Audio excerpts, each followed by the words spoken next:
Okay, so we are well aware about the concept of eigen values and eigen vector. ठीक है, eigen values और eigen vector हम लोग कर चुके हैं. एक बार रिकॉल करता हूं. If I am having A as a square matrix, lambda is some scalar, so the all values of lambda that satisfy this equation Ax is equal to lambda x. X is some vector. If A is n by n, then x is n by 1, x is n by 1. All possible values for which all possible values of lambda for which this equation is satisfied. यानी कि lambda की वे सारी values जिनके लिए Ax is equal to lambda x satisfy होता है, वो सारी क्या कहलाती हैं? आइगन वैल्यूज, या उनको बोलते हैं हम लोग कैरेक्टरिस्टिक वैल्यू. ठीक है ना.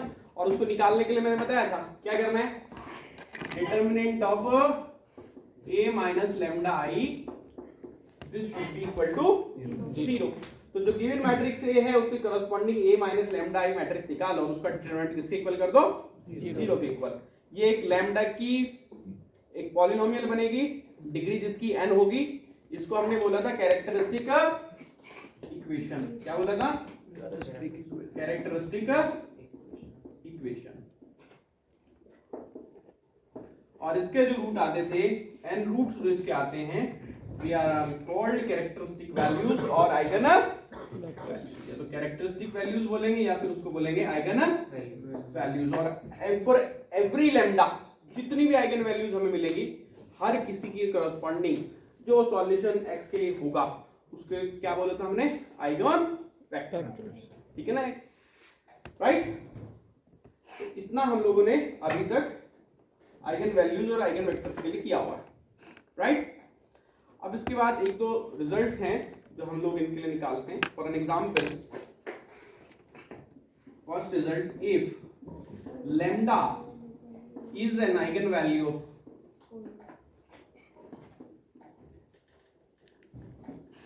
matrix A, then lambda plus k is the eigenvalue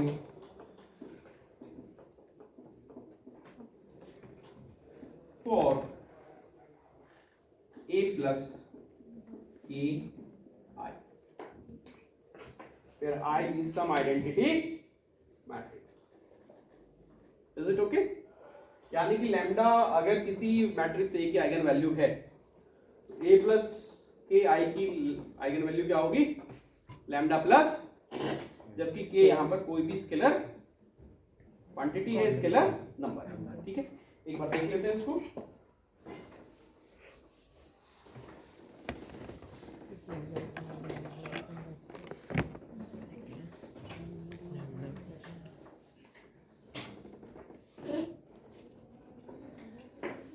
lambda is an eigen value of matrix A. ठीक है ना. अगर A कोई n by n का मैट्रिक्स है, then for any x n by 1 vector लिया, Ax will be equal to lambda. Is it okay? Right? या इसका मतलब क्या हो गया? A minus lambda I x is equal to 0. 0 vector बनेगा. ठीक है ना. Is it okay? तो मुझे किसके लिए चाहिए? A प्लस की आई के लिए.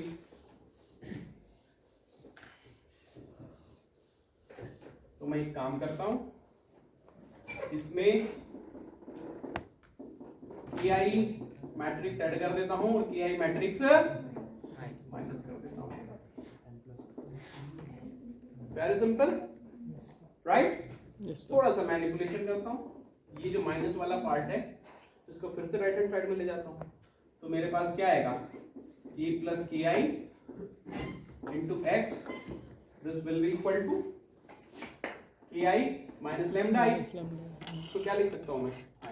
लैम्डा प्लस के आई. ठीक है ना. तो this will be equal to lambda plus के आई और एक्स और आई इंटू एक्स क्या बन जाएगा? एक्स बन जाएगा. Identity matrix. तो यहाँ से क्या आ गया?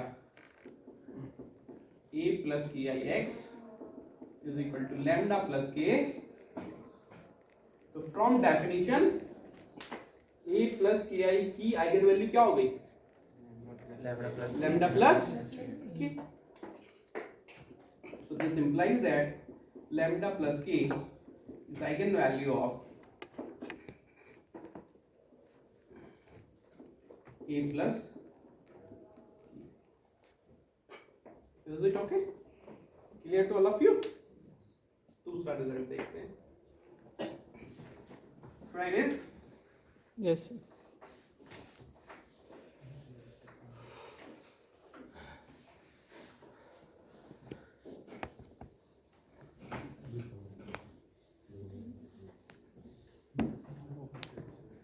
दूसरा result. If lambda is eigenvalue of matrix A, then k lambda is eigenvalue of matrix K. इसी मैट्रिक्स A में स्केलर K से मैंने मल्टीप्लाई करा तो एक नया मैट्रिक्स K मिलेगा. तो अगर इसकी आइगन वैल्यू लैम्डा है तो Ke की आइगन वैल्यू क्या बनेगी? लैम्डा. ठीक, इज इट ओके? इसको भी हम लोग इजीली प्रूव कर सकते हैं. Let us see. If lambda is the eigen value of a x, so for square matrix n by n और x n by 1, मेरे पास क्या होगा? ax will be equal to lambda x. ये तो होगा ना? ठीक है. या इसको क्या लिख सकता हूं मैं? a minus lambda i x is equal to 0. कुछ भी लिखने का तरीका है, हर जगह से वही रिजल्ट आएगा. k से मल्टीप्लाई कर दूं स्केलर से, क्या हो जाएगा? k minus lambda i x is equal to 0. अब चूंकि मैट्रिक्स है, मैट्रिक्स के साथ स्केलर मल्टीप्लिकेशन होता है, तो ये k मल्टीप्लाई करके नया मैट्रिक्स निकल आएगा ka, और ये हो जाएगा minus lambda k i x is equal to 0. अब फिर से यहां से मैं ट्रांसफॉर्म कर सकता हूं. ka x is equal to lambda k x आ जाएगा. ठीक है. तो यहां से from definition lambda k is eigen value of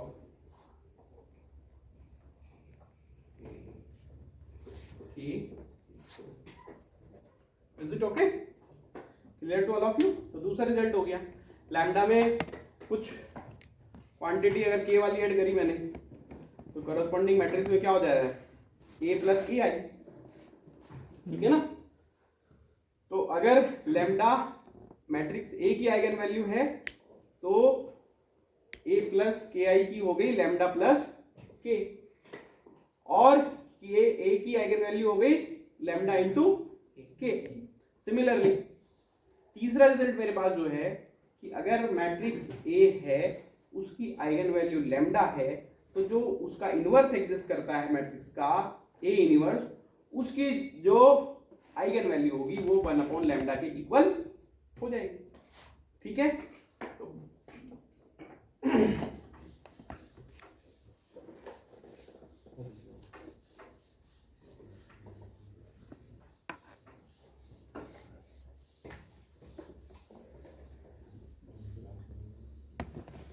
third result है मेरे पास. If lambda is eigen value of matrix A, then 1 lambda is eigenvalue of inverse A inverse provided the inverse exists. अगर मैं इनवर्स की बात कर रहा हूं तो एग्जिस्ट करेगा तभी तो बात कर पाऊंगा. अगर मैट्रिक्स स्क्वायर मैट्रिक्स A है और उसकी आइगन वैल्यू लैम्डा है, तो A इनवर्स की क्या होगी? 1 सिंपल सा इन हैंड सॉल्यूशन है मेरे पास. अगर कभी भी जरूरत पड़ जाती है किसी मैट्रिक्स की आइगन वैल्यू पता है, उसके इनवर्स की बताना, तो उसको रिवर्स कर दो. लैम्डा अगर A की आइगन वैल्यू है तो A इनवर्स की क्या हो गई? 1 लैम्डा. बहुत सिंपल सी बात है, समझिए ना? यस. चलो इसको देख लेते हैं. फिर से वही रिजल्ट है, क्योंकि लैम्डा A की आइगन वैल्यू है, तो किसी भी वेक्टर x के लिए ax will be equal to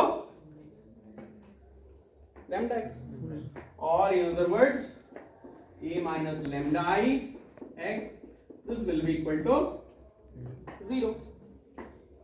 0 vector है वैसे ये n by 1 है ना, this is n by 1, यानी कि पूरा कॉलम है every entry is 0 कॉलम, ठीक है। अब इसमें मैं a इनवर्स से मल्टीप्लाई कर देता हूँ, a इनवर्स से मल्टीप्लाई करा a minus lambda I x is equal to a inverse O 0, ये क्या बनेगा फिर से 0 बन जाना है। तो मल्टीप्लाई में लिया a inverse a minus lambda a inverse I x is equal to 0। अब डेफिनेशन से a इनवर्स a क्या बनेगा 1 नहीं बनेगा भैया, आइडेंटिटी मैट्रिक्स ही बनेगा। मैट्रिक्स की बात कर रहा हूँ ना मैं, हाँ ये क्या हो गया I minus lambda a inverse I किसके इक्वल आएगा, a इनवर्स के इक्वल आ जाएगा, x इज इक्वल टू 0, ठीक है। अब इसको मैं जरा 1 अपॉन लैम्डा से भी मल्टीप्लाई कर देता हूँ, या फिर माइनस 1 अपॉन लैम्डा से कर दो, ठीक है ना। उसमें माइनस 1 अपॉन लैम्डा से मल्टीप्लाई कर दोगे तो ये हो जाएगा minus 1 upon lambda I minus minus plus a inverse x is equal to 0। तो यहाँ से क्या आ गया, ये वाला पार्ट इसको राइट हैंड साइड में ले जाऊं, पॉजिटिव बन जाएगा, तो मेरे पास a इनवर्स x किसके इक्वल आ गया 1 अपॉन लैम्डा x के इक्वल आ गया, ठीक है ना। तो अगर लैम्डा a की आइगन वैल्यू थी तो a इनवर्स की आइगन वैल्यू क्या बनेगी यहाँ से 1 अपॉन लैम्डा। बोलो भाई क्लियर है ना, तीसरा रिजल्ट हो गया। अब एक और रिजल्ट उसमें मैं बताता हूँ आपको, रिजल्ट नंबर 4।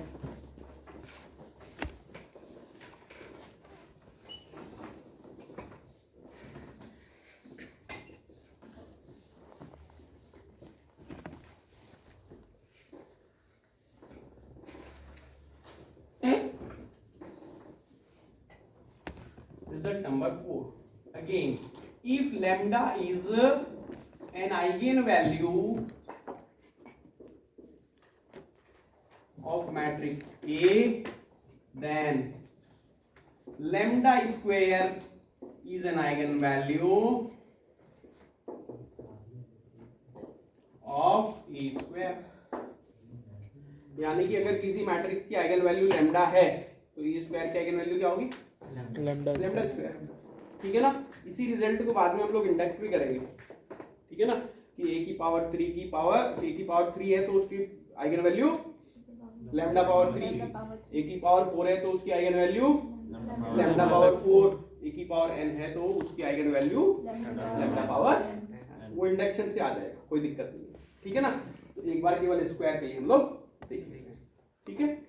अब सेम a कोई n बाई n का मैट्रिक्स है, x कोई वेक्टर है n बाई 1 का, और लैम्डा उसकी आइगन वैल्यू है, तो क्या होगा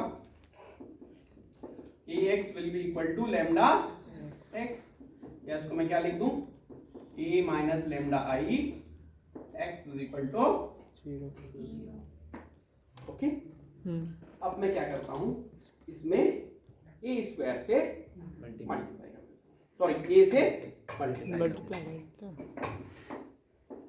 a minus lambda I x is equal to 0। क्योंकि a 0 वेक्टर है तो उसके साथ a की मल्टीप्लाई तो 0 वेक्टर ही बचेगा, तो ये अब हो गया a square minus lambda a I a और I a, ठीक है ना, यही बन जाएगा, और x इज इक्वल टू। अब क्या करता हूं मैं इसमें, ये मैट्रिक्स है a square minus lambda a, इसमें लैम्डा स्क्वायर I ऐड कर देता हूं और लैम्डा स्क्वायर I सब्ट्रैक्ट कर देता हूं, तो यहां से हो गया a square minus lambda a plus lambda square I और minus lambda square I x is equal to 0। Is it okay? Yes, sir. Clear to you? ठीक है ना। अच्छा, ये वाला जो पार्ट है इतना सा, इसको सेपरेट करता हूँ, सेपरेट करूं तो एक पार्ट तो ये आ गया मेरे पास, A square minus lambda square I X, is it okay, right, ठीक है ना। एक ये है माइनस लैम्डा ए और प्लस लैम्डा स्क्वायर आई, इसमें से माइनस लैम्डा कॉमन ले लूं, तो ये माइनस लैम्डा कॉमन ले दिया तो ब्रैकेट में क्या बचेगा, A minus lambda I into X, this is equal to, ये ट्रांसफॉर्मेशन आ गया ना। अब जरा इस पे देखो, A minus lambda I into X, ये ऑलरेडी क्या है, जीरो है, जीरो वेक्टर है, तो उसका मतलब क्या हो गया, ये फिर तो जीरो वेक्टर हो गया, जीरो वेक्टर में स्केलर की मल्टीप्लाई जीरो वेक्टर, तो यानी कि ये वाला पार्ट कितना बन गया मेरा, बच्चा क्या, A square minus lambda square I X is equal to, और इसका मतलब क्या है, क्या है इसका मतलब, अरे इसको सिंपल वैसे लिख दो, A square X is equal to lambda square X, यहां से क्या आ गया, lambda square is an eigen value of A square, ठीक है ना। Similarly using induction I can show that lambda power n is an eigen value of A power n, ठीक है ना।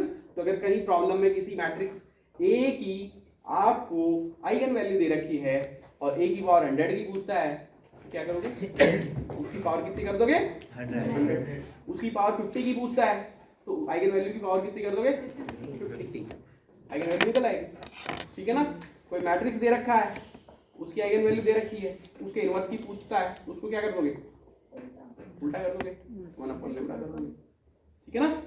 ऐसे ही a प्लस के आई के लिए मैंने पहला रिजल्ट बताया लैम्डा प्लस के, और के ए के लिए बताया लैम्डा, तो ये 4 रिजल्ट मैंने आइगन वैल्यूज के लिए बताया। अब एक और 5वां रिजल्ट मैं बताता हूं, जिसको हम लोग बोलते हैं कैले हैमिल्टन थ्योरम। क्या बोलते हैं, कैले हैमिल्टन थ्योरम। उसका केवल स्टेटमेंट आपका स्कोप है, उसके प्रूफ जो है वो आपके स्कोप में नहीं है, लेकिन ये जो स्टेटमेंट है केले हैमिल्टन थ्योरम का, this is an important statement, right. Number 5 is that Cayley Hamilton theorem.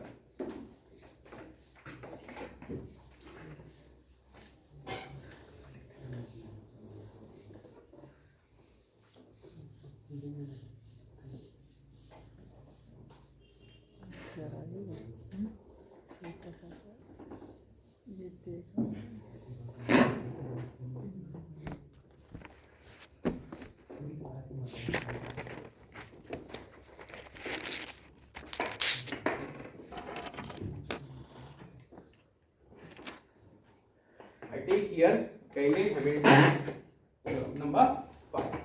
Is it okay? Yes, sir. The statement is that every square matrix satisfies its characteristic equation. Is it okay? क्या है? Every square matrix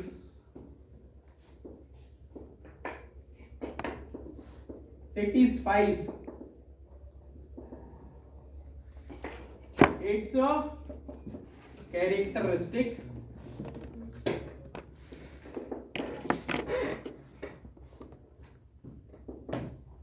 equation. मतलब क्या है characteristic equation? Characteristic equation तब आती है आपकी जब आप किसी मैट्रिक्स के लिए क्या करते हो, आइगन वैल्यूज फाइंड आउट करते हो, ठीक है ना। और जब आइगन वैल्यूज फाइंड आउट करते हो तो कैरेक्टरिस्टिक इक्वेशन क्या है,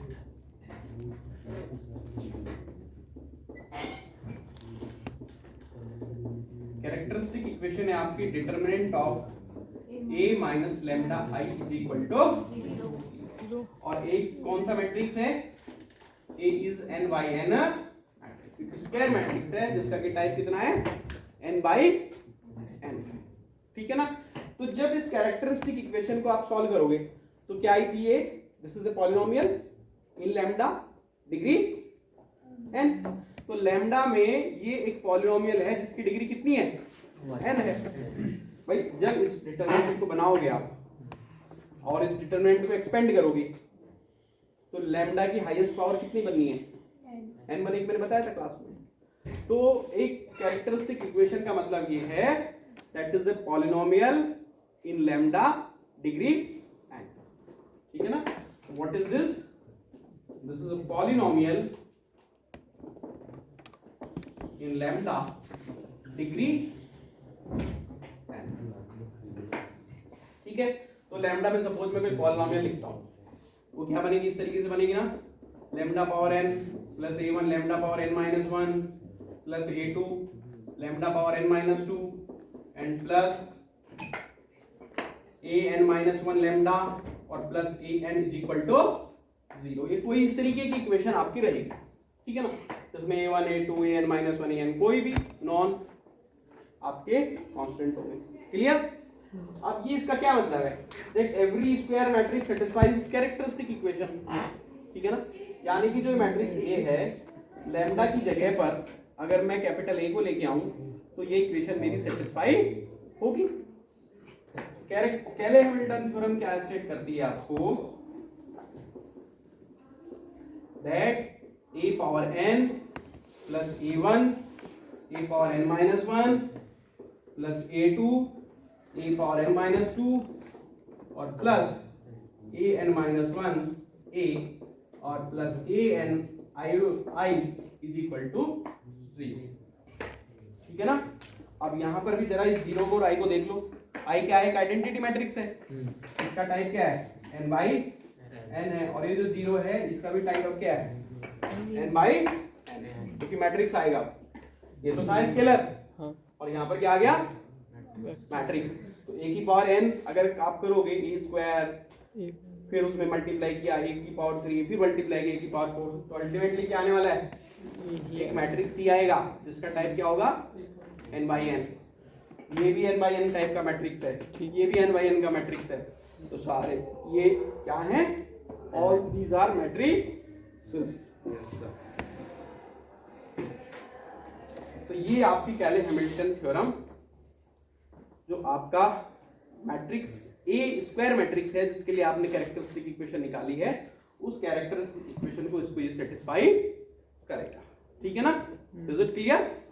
सो we shall have some applications based on this Cayley-Hamilton theorem, and one important application is that find out the inverse of a matrix, find out the inverse of the matrix using Cayley-Hamilton theorem। अब अगर inverse exist कर रहा है a की power minus 1, a inverse से मैं इसको multiply कर दूं, यस सर, ठीक है ना? तो मल्टीप्लाई विद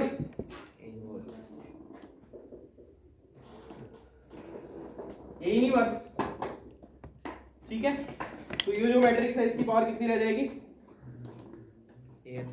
n माइनस 1। एक इनवर्स से हमने मल्टीप्लाई करा तो a इनवर्स ए तो आइडेंटिटी बनेगा, तो बचेगी क्या? a की पावर n माइनस 1। सिमिलरली इसकी पावर कितनी बचेगी? n minus 2। ऐसे कम होती चली जाएगी। यहाँ पर क्या आएगा? a n minus 1 a inverse into a, identity matrix हो गया, ठीक है ना? और a n आइडेंटिटी मैट्रिक्स है, इसके साथ मल्टीप्लाई होगा तो क्या बच जाएगा? केवल a इनवर्स। और फिर राइट हैंड साइड क्या है? जीरो मैट्रिक्स है, जीरो मैट्रिक्स के साथ मल्टीप्लिकेशन क्या आएगी? जीरो ही आएगी। तो यहां से आपके पास आ जाएगा, मैं इधर लिख रहा हूं ऊपर,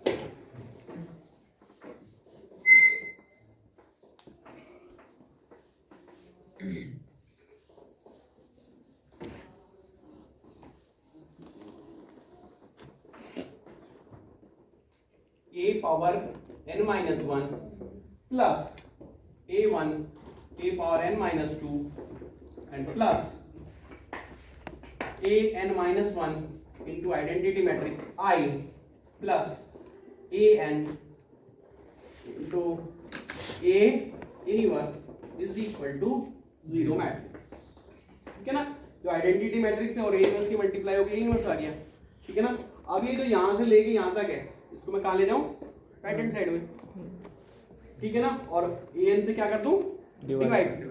तो मेरे पास आ जाएगा a inverse is equal to 1 upon an into ये सब माइनस का रहेगा, यस सर, ठीक है ना? Is it okay? Yes sir. तो माइनस का रहेगा तो इसको मैं पूरे माइनस को बाहर भी ले सकता हूँ, yes sir. So this A inverse will be equal to minus 1 upon an a power n minus 1 plus a1 a power n minus 2 और plus a n minus 1 into I, और इस पूरे टोटल मैट्रिक्स के साथ multiplication किसके साथ होगी? Minus 1 upon a। तो मुझे जो है इस मैट्रिक्स A का इनवर्स भी मिल जाएगा, ठीक है ना। तो अब इसका मतलब हमारे पास कितने मेथड्स हो गए किसी भी इनवर्स को निकालने के लिए। एक तो पहला जो हमने सीखा ही है, +2 लेवल पर एडजॉइंट मैट्रिक्स निकालो, डिटरमिनेंट निकालो, एडजॉइंट मैट्रिक्स को डिटरमिनेंट से डिवाइड कर दो, ठीक है ना। दूसरा हमने कहां से निकाला था, जिसको हमने क्या बोला था, क्रॉस जैकोब मेथड बोलते ना, उस रॉ ऑपरेशन का यूज करके। और तीसरा क्या हो गया, कैले हैमिल्टन का यूज करके। तो इस तरीके से हम किसी भी मैट्रिक्स का इनवर्स निकाल सकते हैं। Is it clear to all of you? So this is all about eigen values and eigen vectors. कुछ रिजल्ट हमने किए हैं कैले हैमिल्टन थ्योरम तक, और इसके बाद में I take some definitions for few matrices, ठीक है ना। कुछ मैट्रिसेस की डेफिनेशन मैं आपके लिए लेता हूं। हार्मिशियन मैट्रिक्स, राइट, और symmetric matrix, skew Hermitian, skew symmetric, orthogonal and unitary matrix, ठीक है, okay.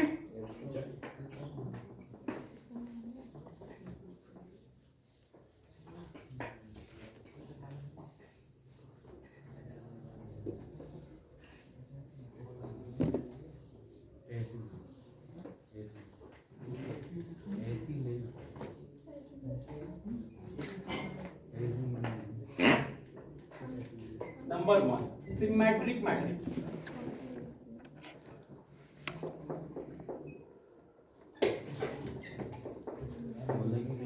What is the meaning of symmetric matrix? अगर मेरे पास कोई स्क्वायर मैट्रिक्स है A n by n, this is called a symmetric matrix if its transpose is equal to the same matrix। यानी कि किसी matrix का ट्रांसपोज निकालो, वो किसके इक्वल आएगा? अगर उसी मैट्रिक्स से इक्वल आ जाता है तो उसको हम लोग क्या बोलते हैं? Skew symmetric matrix. दूसरा स्क्यू सिमेट्रिक मैट्रिक्स।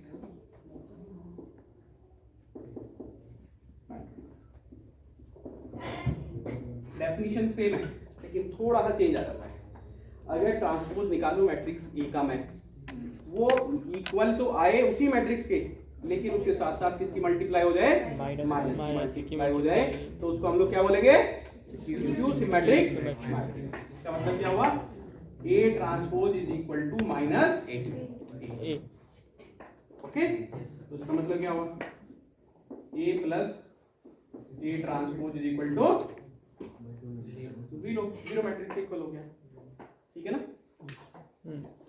तो जरा इसके जो डायगोनल एलिमेंट्स होंगे, क्योंकि जब ट्रांसपोज लेते हो डायगोनल एलिमेंट तो क्या होते हैं? हमेशा सेम होते हैं। भाई जब किसी मैट्रिक्स का ट्रांसपोज लोगे आप तो डायगोनल मैट्रिक्स तो वही रहेगा हमेशा। A11 रहेगा, A22 रहेगा, A33 ANN वही रहेगा। और यानी कि इनका प्लस करके क्या आया? 0। तो जब दो मैट्रिक्स का प्लस करोगे, A होगा दूसरा उसका ट्रांसपोज होगा, तो डायगोनल में क्या आएगा? A11 plus A11, A22 plus A22, A33 plus A33। तो उसका मतलब क्या हो गया?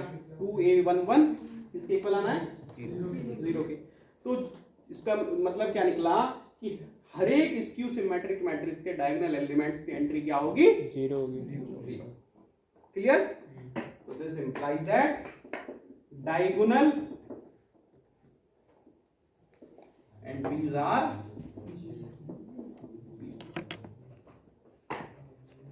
ठीक है। अगर किसी मैट्रिक्स में डायगोनल पर नॉन जीरो एंट्री है तो वो कभी भी स्क्यू सिमेट्रिक नहीं होगी, राइट? यस।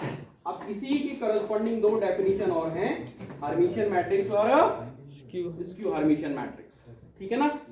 उससे पहले एक बार कॉम्प्लेक्स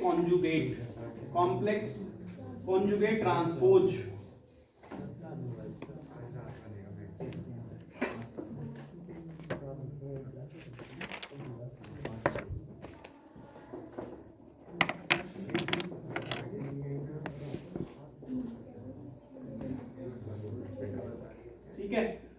मेरे पास कोई ए मैट्रिक्स है n बाई n और इसकी एंट्रीज कॉम्प्लेक्स नंबर्स हैं, क्या है इसकी एंट्रीज? Complex numbers. क्या है? Complex numbers are the entries. ठीक है? यस। अब क्या करना है?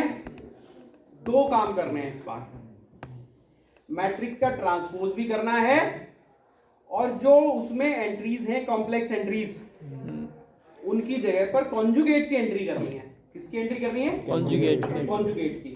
यानी कि ट्रांसपोज करना है और एंट्रीज का कॉन्जुगेट लेना। ठीक है ना? उसको बोलते हैं कॉन्जुगेट ट्रांसपोज। डिनोट करेंगे ए थीटा से या ए स्टार से भी डिनोट कर देते हैं। ठीक है ना? तो ये किसके इक्वल होगा? इसको लिखते हैं ए बार का ट्रांसपोज। यानी कि उस मैट्रिक्स की जो एंट्रीज हैं कॉम्प्लेक्स नंबर्स हैं उनकी जगह पर क्या कर दो? Conjugate entry. और फिर उसका क्या करना है? ट्रांसपोज। तो उसको बोलेंगे कॉन्जुगेट ट्रांसपोज। डिनोट करेंगे ए थीटा से। ठीक है ना? अब जो मैं बात कर रहा हूं हर्मिशियन और स्क्यू हर्मिशियन की, वो बात होगी कॉन्जुगेट ट्रांसपोज के टर्म्स में। ठीक है ना? चलिए अब मैं लिखता हूं डेफिनेशन।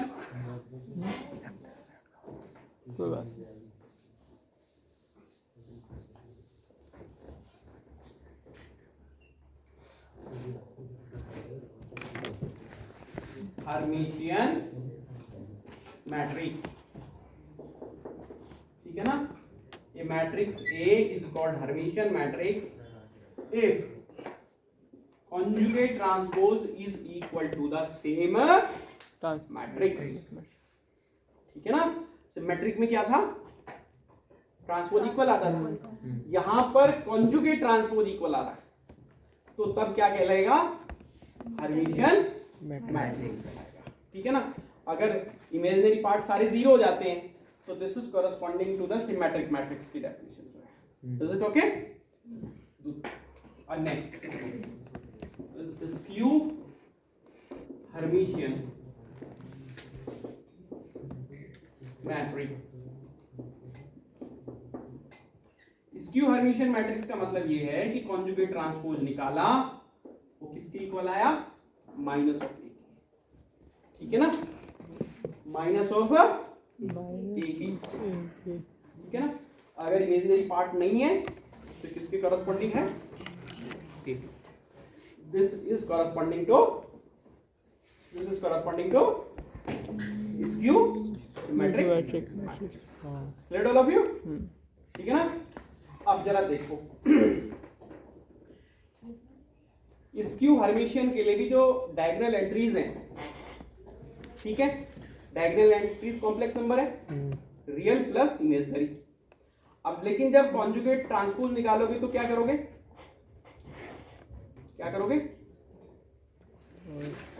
हर एक एलिमेंट का, हर एक एंट्री का कॉन्जुगेट निकालोगे।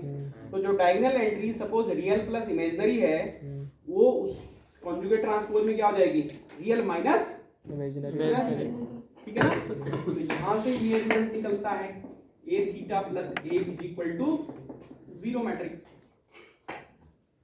तो डायगोनल एंट्रीज अभी क्या है? डायगोनल एंट्रीज क्या बनेगी? 0 बनेगी। यानी कि क्या हो रहा है? रियल प्लस इमेजिनरी और प्लस रियल और minus imaginary, that is equal to 0।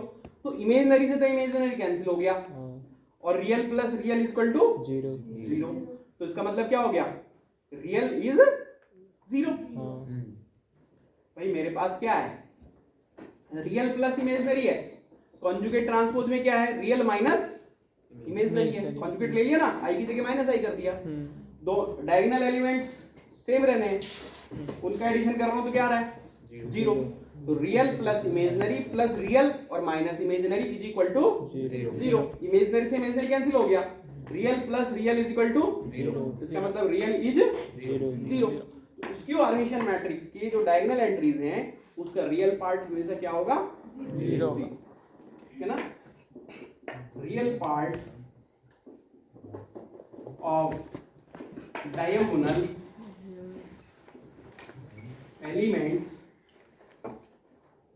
of skew Hermitian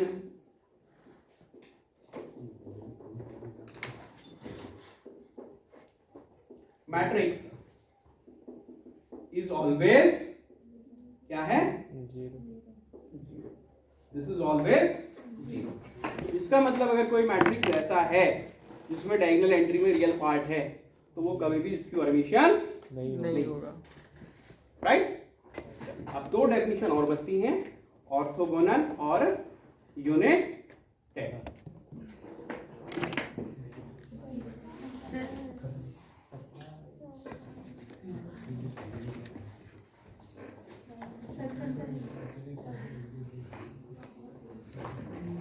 ठीक है, नंबर 5 इज ऑर्थोगोनल